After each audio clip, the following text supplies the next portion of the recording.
Sometimes one of the biggest challenges as an entrepreneur is coming up with a big business idea. So today I'm going to take you down through 10 steps of creating your next big idea. Let's go. First things first, you need to think about yourself. That's the first step. Thinking about yourself is thinking about the struggles that you're going through, things that you think you need solutions for. I can give you an example. The owner of Tinder came up with the idea of Tinder because he is very shy and he did not want to approach anybody who was not interested in him. So he brought about Tinder because he felt that conversations would be easier knowing that the other side has some form of interest in him. This was him trying to give a solution to something he was dealing with. The second step is to keep a broad perspective. Keeping a broad perspective means that you cannot decide to niche down without looking at everything, because we are human beings. We are multi-talented, multifaceted. We are not monoliths. So we are good at very many things. It might be that we are not good at many things all at once, but we are good at many things. So it is good to explore all the options you have on your table. You could be good at cooking, at the same time you're a good lawyer. You could be good at beauty, and at the same time you're good with watching kids. These are all examples where people have been able to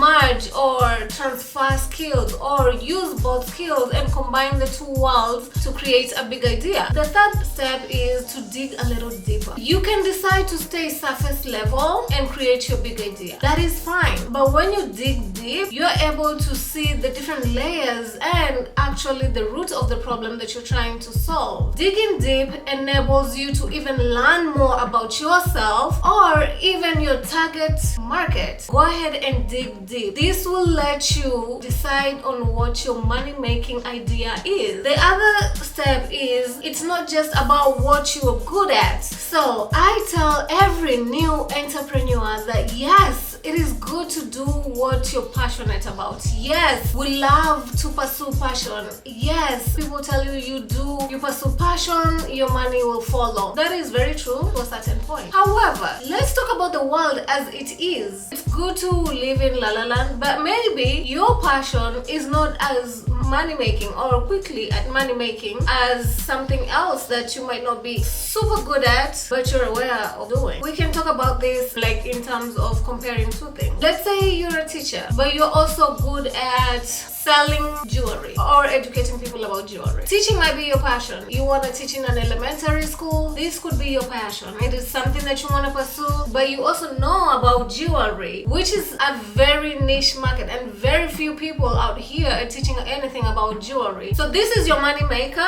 and this is your passion, thinking about the world around you. So the world around you consists of your neighbors, your friends, your family. The thing is, when you focus on the solution for somebody, for sure there are other people who need that solution. So your world might be this small, but the people around you bring all this other opportunity to you because you tend to learn about other things that you're able to produce a solution for. The other step that you need to bring in mind is using your local neighborhood. Local neighborhood is where you're working, where you live, where you frequent. These are different places. So what have you seen in your local neighborhood that you need to come up with a solution for, or that you need some form of big idea or a business that would be able to flourish around those areas? These are things that you need to put into consideration when you're making the steps towards creating a big idea. Thinking about synergies. Synergy is combination of two energies, where you bring two energies together and you're moving forward. So you do not necessarily have to be the only solution maker or the only person who is here to create an answer to a problem. You can partner. You could be an excellent manager, but you're not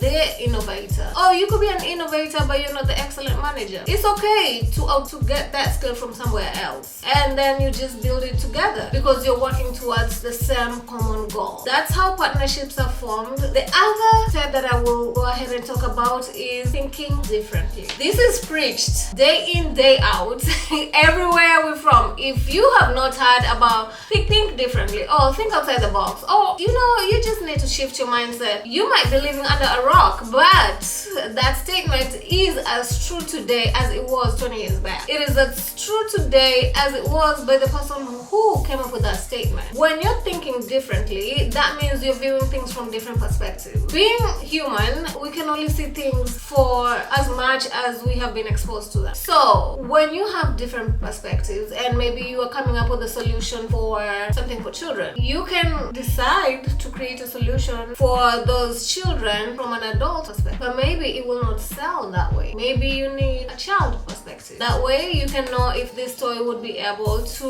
work with this child or this solution. The same way, I do wonder till today why sometimes some of these things that have been created out here, especially for the utilization or by women, but they have been created by men. Yes, some of those things do exist. You can come up with a solution for a different group, although you do not participate or take or identify as that group. The other next step that you need to bring into consideration is learning from others. Experience is the best teacher. I like to learn from others. The best way and the biggest shortcut you can ever have in business is to have a mentor and also a sponsor, somebody who will shorten your journey. The other thing is we need to start thinking about the future. So come up with solutions that will be needed maybe for something that is about to go away.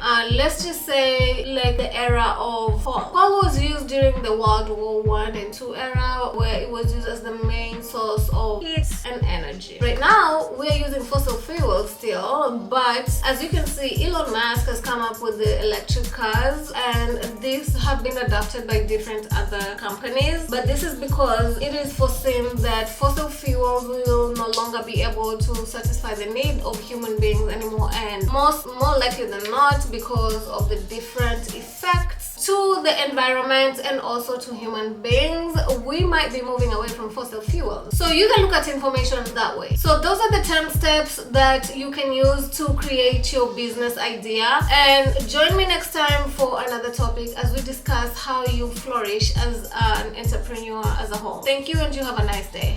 Bye.